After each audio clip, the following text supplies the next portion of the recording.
Disabled people of Reddit, what is something we do that we think helps but it really doesn't?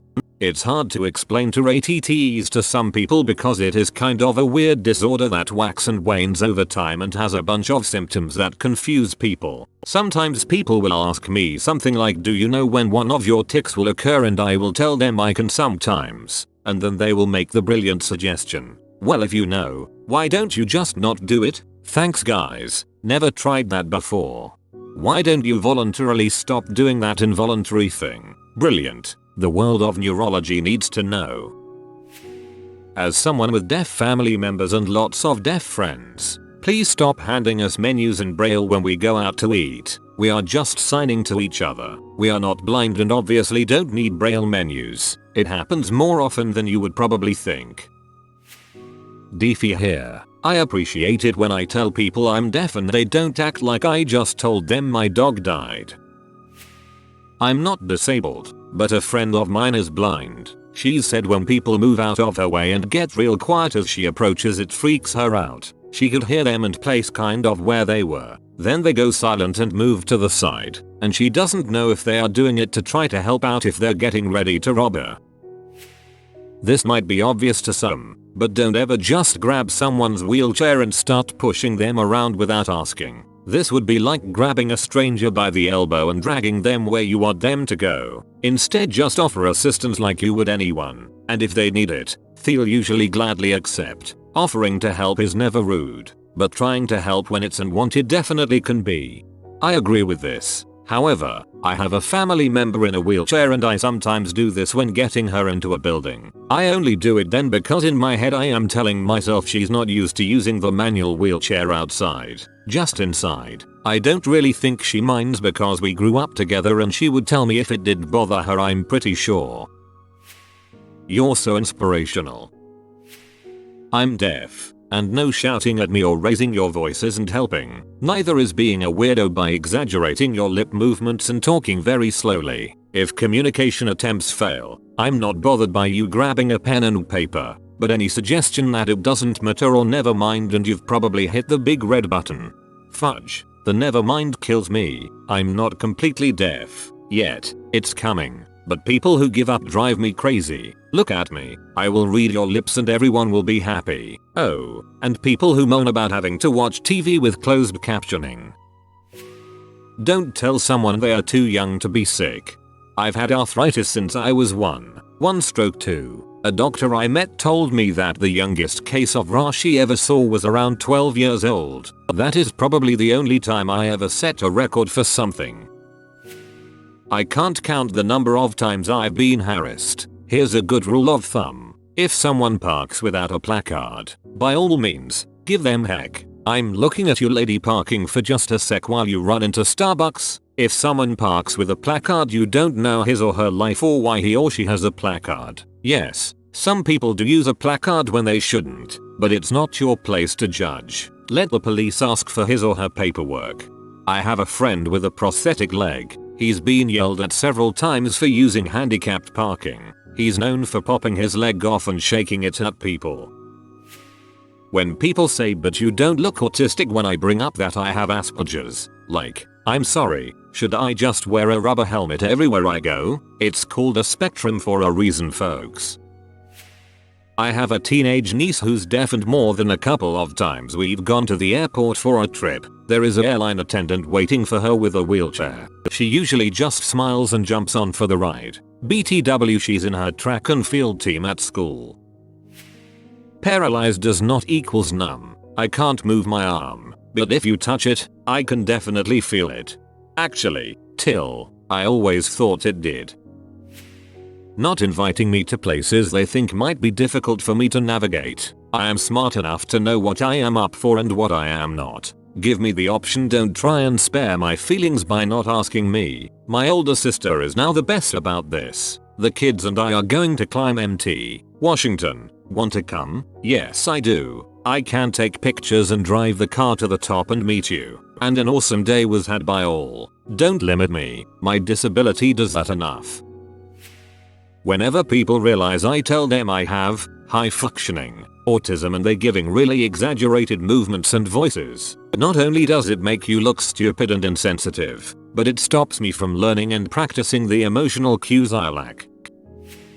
I'm young, relatively attractive, and look totally healthy. Monday I can walk all around Target all day long. Tuesday I might have to use the electric scooter because my dizziness is out of control and I don't feel like forcing myself to stay conscious. It doesn't help when people say, "But you look so healthy." Yes, thank you. I just like to write these things for attention. One time, I had someone take a picture of me. Another time a guy on crutches glared at me as I drove by. Trust me dude, I honestly need it more than you today. One year I lived in the same dorm as a girl who, for the first few months, I always saw in a wheelchair. Then one day I saw her walking up the stairs as I was leaving and did a double take. After seeing her in a wheelchair again a few days later, I felt pretty stupid for assuming that all wheelchair users are wheelchair bound.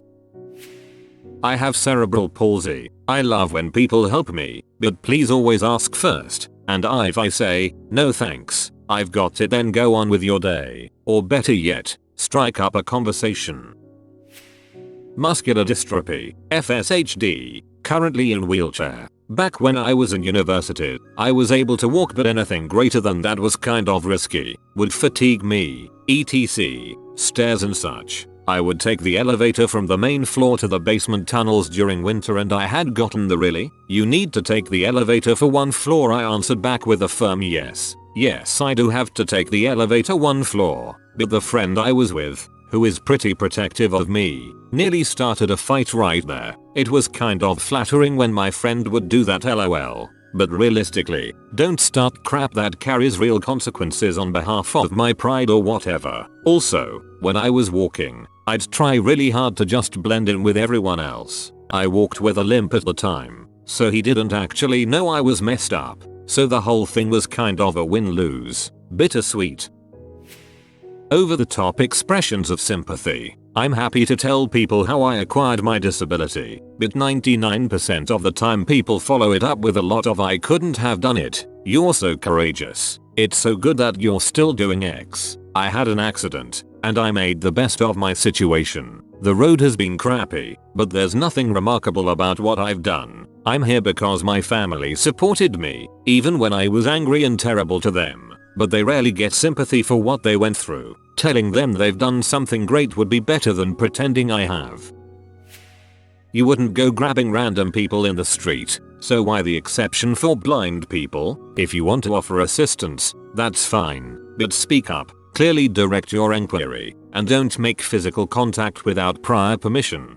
I sometimes help my friend with sighted guiding, mostly in areas where it's awkward for her dog. Apparently, despite no training, I'm pretty good at it. You don't just grab an elbow and take off. You literally have to guide them. "Alright, we're turning left now, then going 4 paces and we'll veer to the right." It's guiding, not bloody dragging.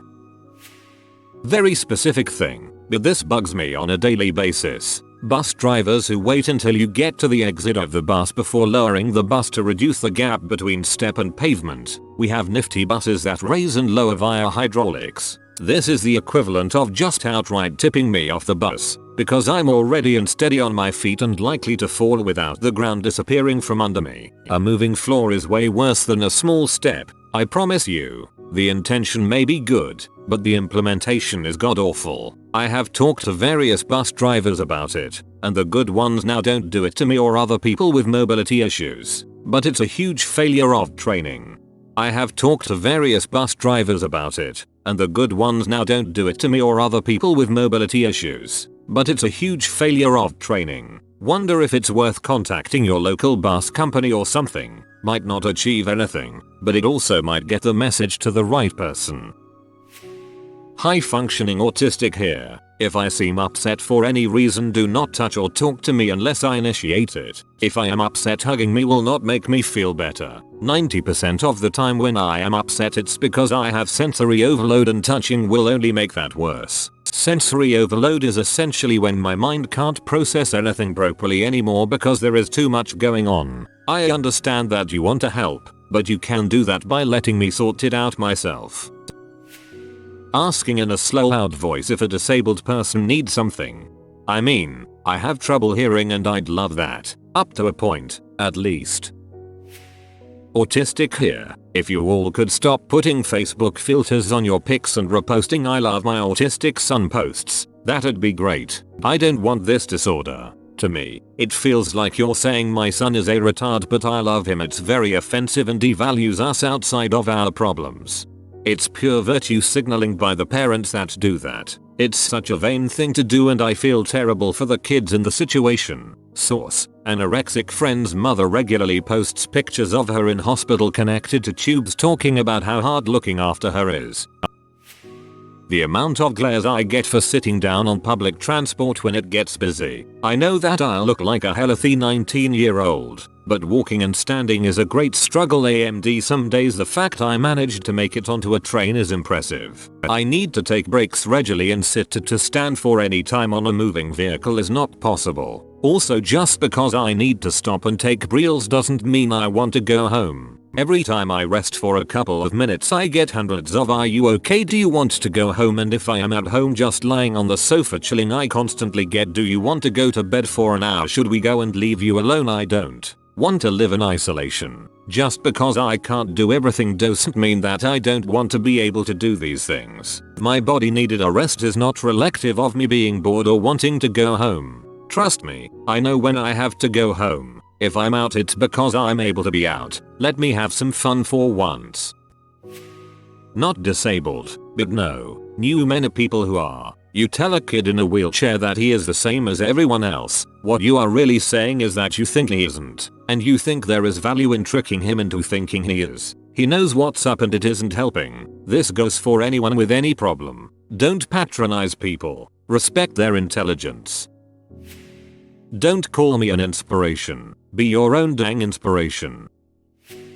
When people say gimp or gimpy thinking it's normalizing in some way, when it's actually very offensive. Or, I have a handicap placard but I don't look handicapped or disabled. And when people get out of my car they start walking with a limp to cover for me.